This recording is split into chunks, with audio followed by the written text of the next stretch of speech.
I work in cybersecurity, and my ex-husband never once thought that would matter.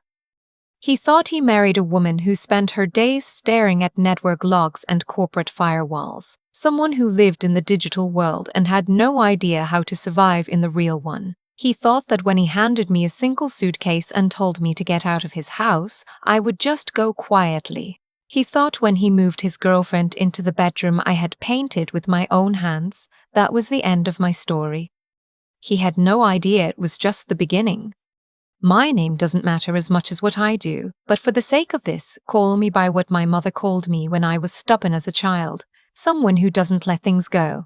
I was 31 when my marriage fell apart. My daughter was 4. She had just been diagnosed with a congenital heart defect that her cardiologist said would require surgery within the next 18 months. The kind of surgery that costs more than most people's mortgages. I remember sitting in the parking lot of the pediatric cardiology office, my daughter asleep in her car seat, her little mouth slightly open the way it always was when she napped. I was trying not to cry. My husband, I'll call him by what he was, not by his name, so I'll call him my husband for now and something else later, texted me while I was sitting there. He said he needed to talk when I got home. I should have known from the flatness of those words. Need to talk from a man who normally sent voice memos. He was standing in the kitchen when I got back. He'd already poured himself a drink, which told me everything before he said a word. He told me he wasn't happy. He told me he hadn't been happy for a long time. He told me, and this is the part I still think about sometimes alone at night when the house is quiet, that he deserved more than what our life had become. That he felt like he was funding a household and getting nothing back. I had been working from home for 2 years at that point, managing our daughter's doctors, her specialists, her therapy for a speech delay she'd developed. I had turned down a promotion that would have required travel because someone had to be home. I had cooked and managed and organized and carried the invisible weight that doesn't show up on any balance sheet. He poured himself another drink and told me he wanted a divorce. I asked him if we could talk about timing, given what we'd just been told about our daughter. I asked if we could at least wait until after her surgery, when things would be more stable. He said he didn't want to wait. I moved into my sister's spare room 3 weeks later. My daughter slept in a borrowed pack and play next to me for 6 weeks while I tried to figure out what came next. What came next was a lawyer, and what came next after that was the first time I understood that the legal system and fairness are not the same thing. The attorney I hired, a woman out of a small practice in our city, was competent and kind, and used to fighting for a fair shake. She told me that in our state, marital assets were subject to equitable distribution. That sounded reassuring until I started pulling documents together and realized something didn't add up. My husband had started his company 4 years before we met, but it had grown significantly during our marriage. He'd brought in investors. He'd expanded from 1 location to 3. I had watched him do it from the inside, helped him draft emails when his writing was unclear, proofread decks before board presentations, taken dozens of calls from clients who caught me during dinner when he wasn't available. None of that was written down anywhere. None of it left a paper trail. But here's what I knew: professionally, everything leaves a trail. Every transaction, every transfer, every shell. I had spent 11 years in cybersecurity and digital forensics. My actual job, the one I had stepped back from, not stepped away from, involved tracing data flows, identifying unauthorized access, following the logic of systems that someone had deliberately tried to obscure. I knew how to read network architecture the way other people read maps, and financial structures, it turns out, are not so different from network infrastructure. Both are systems. Both have nodes.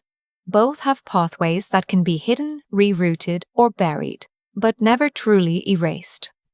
I didn't do anything illegal. I want to be clear about that. What I did was use publicly available records, the financial disclosures my husband was required to submit to the court, and my own professional fluency in recognizing when a structure had been designed to confuse rather than to function. His first financial disclosure came in and my attorney called it reasonably straightforward. I read it at my sister's kitchen table after my daughter was asleep, and I knew within 20 minutes that it was a work of fiction. He had listed one of the 3 business locations as a loss-generating entity. In the 2 years I had been home, I had answered calls from that location. I had heard him talk about that location's revenue on the phone. It was not losing money. Someone had made it look like it was losing money. There was a management consulting firm listed as an expense across all 3 locations. I had never heard him mention it once. Not at dinner, not on calls, not in any of the hundreds of conversations I had been present for. But it appeared on 12 months of statements as a recurring cost totaling almost $90,000 annually. I wrote it down. I kept writing. His brother. I'll call him the brother-in-law because that's what he was, even though by then I wanted to call him something less civil, had been added to the payroll of one of the LLCs 6 months before my husband told me he wanted a divorce. His listed salary was close to $80,000 a year for a role described as operations liaison. His actual job, as far as I had ever observed, was watching football and borrowing my husband's tools and never returning them. I brought all of this to my attorney. She was careful in how she responded. Attorneys are trained to be careful, but I could see her expression shift as she went through the pages I'd compiled. She told me she was going to need to bring in a financial expert, someone who could testify, someone credentialed. I told her I understood. Then I went home to my sister's house and I spent the next 3 weekends building the most thorough financial map I had ever created. I used the LLC registration records from the state's business portal, Public Record. I cross-referenced them with the property filings available through the county assessor's database, also public. I found a property that had been purchased 18 months before our separation date, titled under the consulting firm that was supposedly just a vendor. An LLC that, when I traced it back through 2 layers of registered agents, terminated at my brother-in-law's home address. Property purchased during the marriage, titled in a way designed to obscure that fact. Marital asset. I had more. The consulting firm had a business bank account registered in another state. I couldn't access the account records, I wasn't authorized and I wasn't trying to be, but the account itself was publicly registered and the filing date was 18 months before the divorce. The signature on the registration matched the handwriting of someone I had watched sign checks at the kitchen table for 9 years. I documented it. I printed it. I organized it into a presentation that looked frankly like a network vulnerability report because that is exactly the skill set I used to build it. My attorney's financial expert reviewed my work. He called it, in his professional opinion, one of the cleaner asset tracing analyses he had seen outside of a formal forensic accounting engagement. I had not slept more than 5 hours in 3 months. My daughter had started calling my sister's house home. I was eating cereal for dinner twice a week because I was too tired to cook and too stressed to taste anything anyway. But I had the map, and the map was accurate. The months that followed were not a movie. There was no single dramatic confrontation.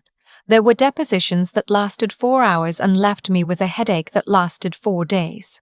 There were requests for additional documentation. There were delays, because delays cost the side with less money more than the side with more, and my husband knew that. His attorney filed continuances. Our court date got pushed twice. During that time, my daughter's surgery got scheduled. I remember calling the hospital's billing department from the parking garage of the courthouse where we'd just had a procedural hearing. I asked them to confirm that my daughter was still covered under her father's insurance. The woman on the phone was patient and professional. She put me on hold for a few minutes. My husband had removed our daughter from his insurance plan 4 weeks earlier. Open enrollment had passed. I could not add her to a new plan until the following year. The surgery was scheduled for 8 weeks out. I sat in that parking garage for a long time after I hung up the phone. Not crying, past crying at that point. Just sitting with the concrete weight of what he had done. Not to me, but to her.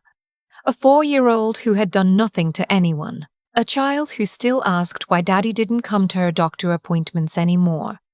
I called my attorney. She said we would file an emergency motion. We did. The judge ordered him to reinstate coverage within 72 hours and added a notation to the record about the circumstances of the removal. That notation mattered later. I went back to my sister's house that night, and I sat on the edge of the bed while my daughter slept, and I thought about the kind of person who does that.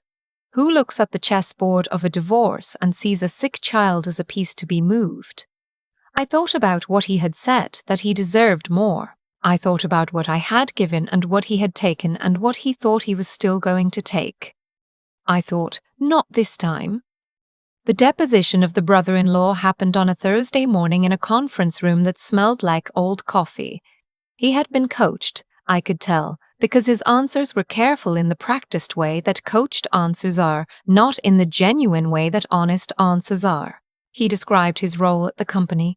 He described the consulting work. He used terms that were vague enough to be almost meaningless. My attorney's questions were methodical. She established the timeline of his hiring. She established the lack of any prior formal relationship with the business. She asked him to describe the property on Cartwright Road. He said he wasn't familiar with that property. She placed the filing in front of him, his home address on the registration, his name as registered agent, 18 months ago. He said he would need to consult with his own attorney before answering further questions. The deposition ended shortly after that. When we finally got to our hearing, I had been separated from my husband for 14 months.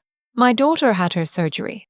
It went well, better than projected, her cardiologist said, with the particular precision and restrained joy that pediatric heart surgeons use when they tell you your child is going to be okay. I sat in the waiting room for 6 hours and 40 minutes, and I thought about almost nothing except the sound of her breathing in the morning when I went in to check on her before she woke up. She was okay. She was more than okay. She bounced back in a way that made every doctor who saw her smile. I walked into that hearing with 4 bankers' boxes of documentation. His attorney opened by painting a picture of a self-made businessman whose company had struggled under the weight of economic pressure. A man who had made difficult decisions, who had tried to protect a business he'd built from nothing, who should not be penalized for prudent financial planning. My attorney responded by introducing Exhibit A, which was the consulting firm registration. Exhibit B was the property filing. Exhibit C was a comparative analysis of the loss-generating location against its own prior year tax filings, which showed a revenue trajectory that was inconsistent with the losses claimed in the marital disclosure. Exhibit D was a detailed accounting of the brother-in-law's compensation against any documentation of services rendered, of which there was essentially none. The financial expert testified for 45 minutes. He was methodical and clear, and he said the words fraudulent conveyance in a way that filled the entire room. I watched my husband's attorney during that testimony. I have thought about this moment more than once in the months since, and I will try to describe it accurately. His expression didn't collapse dramatically the way it happens in television. It was more like watching someone slowly understand the size of something they'd underestimated. A stillness, a recalibration. He made a note on his legal pad and did not look up for a long time. The judge took a brief recess. When she came back, she asked my husband's attorney several pointed questions about the timeline of the consulting firm's establishment and its relationship to the projected divorce filing date. His answers were careful. They were also unconvincing. The judge ordered a full forensic accounting of both business entities. She ordered the brother-in-law's compensation to be clawed back as a marital asset. She awarded me a significantly larger share of the business valuation than my husband's attorney had argued was appropriate, with a written finding that the deliberate obfuscation of assets was a factor in the distribution. She also specifically addressed the health insurance removal in her ruling. She called it, in legal language that I wrote down verbatim because I wanted to remember it, a willful act in contravention of the minor child's welfare. And she added it to the list of factors informing her decisions on child support and custody. He got supervised visitation, pending a review. His attorney, I was told afterward, had advised him strongly against the insurance move. He had done it anyway. The forensic audit that followed uncovered 2 additional accounts I hadn't found. One of them had been opened in his mother's name. The other was overseas, small enough that it had never triggered reporting requirements, but significant enough that, combined with everything else, it added another layer to what was already looking less like aggressive financial planning and more like deliberate fraud. The state tax authority opened their own inquiry approximately 2 months after our hearing concluded. I don't know the full outcome of that. It's not my case to follow. I have a daughter to take care of and a career I'm rebuilding and a small house I'm renting that I am slowly making feel like ours. I put up curtains last month, yellow ones, her choice, and she stood next to me while I hung them and told me they were perfect. She has a follow-up cardiology appointment next month. Her last echocardiogram looked good. She has the same laugh she had before any of this started, which is something I have to remind myself of on the harder days, that she doesn't carry this the way I do, that she is 4, now 5, and she woke up this morning and asked for blueberry pancakes and had strong opinions about which cartoon she wanted to watch and was entirely herself. I took a contract position 6 months ago that pays better than anything I made before I stepped back. My manager knows my situation. She has a daughter the same age as mine. She has never once made me feel like I owe the company my crisis. Some people have asked me, when I've told pieces of this story, whether I feel like I won. I've thought about that question a lot. I got what was legally mine. I made it harder for a man who wanted to walk away from accountability to actually do that. I protected my daughter in the only ways I had available to me at the time. But I also spent 14 months of my life sleeping in my sister's spare room, eating cereal for dinner, trying not to fall apart in parking garages. I watched my daughter ask for her father in a voice that had no blame in it, only confusion. I signed more documents than I can remember and sat in more waiting rooms than I want to count.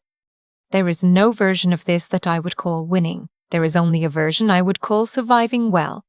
My husband, my ex-husband, was a man who believed that the woman across the table from him didn't know how to read what he had built. He looked at me and saw someone who had traded her career for carpools and pediatrician visits and dinner on the table. He thought that made me smaller than I was.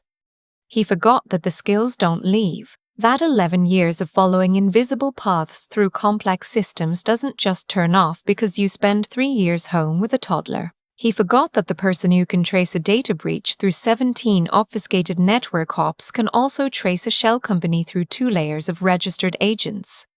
He forgot that I hadn't stopped being who I was. I had just been doing it quietly. She was not a sick child to be leveraged. She was not a financial liability to be discarded. She was a little girl who needed her mother to hold the line, and I held it. With court filings and spreadsheets and exhibits labeled A through D and one very good attorney and 14 months of not letting go. She's asleep down the hall right now. I can hear her breathing from here. The curtains are yellow. The house is small, and it is completely ours. I think about the parking garage a lot. Not the courthouse, not the hearing room, not the moment his attorney stopped making eye contact. The parking garage, sitting in my car after finding out my daughter had been removed from her own health insurance. That was the moment I understood what I was actually dealing with. Not a man who had fallen out of love. A man who had decided that winning mattered more than she did. There's a version of this story where I fall apart in that parking garage and never quite put myself back together. I almost did. I sat there long enough to know how close it was. What kept me moving wasn't anger, though I had plenty of that. It was something quieter, a sense that I owed her a mother who didn't give up when it got hard, that the skills I had spent over a decade building didn't stop being mine just because I had spent 3 years using them for school pickups and pediatrician visits instead of corporate clients. I had not become smaller. I had just been pointing myself in a different direction. I think that's the part people miss when something like this happens to them. They look at what they've lost, the career momentum, the financial footing, the version of their life they thought they were building, and they measure themselves against that absence. They forget that what they learned, what they practiced, what they earned through years of showing up and doing hard work, that doesn't disappear. It waits. And when you need it, it's still there. He thought I had traded my sharpness for domesticity. He was wrong about that. But more than that, he was wrong about something deeper. He believed that a person's worth could be calculated from the outside. That because I wasn't billing hours or sitting in conference rooms, I wasn't a threat. He never stopped to ask what I actually knew, what I was actually capable of, what I was paying attention to while he thought I wasn't watching. That kind of arrogance is its own undoing, not because the universe balances some cosmic ledger. I don't think it works that way, but because when you underestimate someone and act carelessly as a result, you make mistakes. You leave trails. You file paperwork with your brother-in-law's home address because you assume no one will ever look closely enough to find it. And then someone does. The outcome of this case wasn't luck and it wasn't fate. It was the direct consequence of choices, his and mine. He chose to deceive and to cut corners and to treat a sick child as leverage. I chose to keep going when stopping would have been easier, to apply everything I knew to a problem that mattered more than any corporate contract ever had, to hold the line not because I was certain I would win, but because walking away wasn't something I could live with. My daughter picked out yellow curtains. She had strong opinions about them, stood in the aisle for a full 5 minutes comparing 2 shades before pointing confidently at the brighter one. That kind of certainty at 5 years old made me laugh out loud in the middle of a home goods store. It still makes me smile when I look at them in the morning. I want her to grow up knowing that her mother didn't fold when folding would have been the easier path. That doing the right thing sometimes requires doing the hard thing, and that being smart about how you fight matters just as much as having the will to fight at all. I want her to know that character, real character, isn't what you perform when things are easy. It's what you find out about yourself when everything is stripped away and you still have to decide who you're going to be. I found out who I was in the parking garage, in a borrowed spare room, at a kitchen table covered in documents at midnight. I didn't love the circumstances. But I'm not sorry for what they showed me.